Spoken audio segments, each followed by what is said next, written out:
Hi, இன்னைக்கு வாழைப்பூ வடை எப்படி பண்ணுறதுன்னு பார்க்கலாமா? இதுக்கு நான் 1 கப் கடலைப்பருப்பு எடுத்து ஒரு 3 to 4 hours வந்து ஊற வச்சுருந்தேன். அதை வந்து அரைச்சி எடுத்துக்கணும்.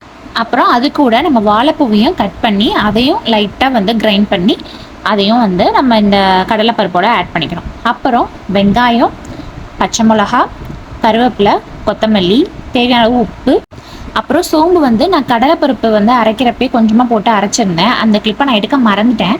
ஸோ நீங்கள் வந்து அந்த சோம்பையும் வந்து ஆட் பண்ணிக்கோங்க. ஆட் பண்ணிட்டு நல்லா உருண்டை பிடிச்சி இந்த மாதிரி தட்டி நம்ம எப்பயும் போல் வடை போடுவோம்ல, அதே மாதிரி கொஞ்சம் கொஞ்சமாக பொரிச்சு எடுத்தோம்னா செம்ம டேஸ்டான வாழைப்பூ வடை நம்ம கிடச்சிரும். இது வந்து ரொம்ப கிறிஸ்பியாக வெளியே உள்ளே வந்து ரொம்ப நல்லா சாஃப்டாக இருக்கும்.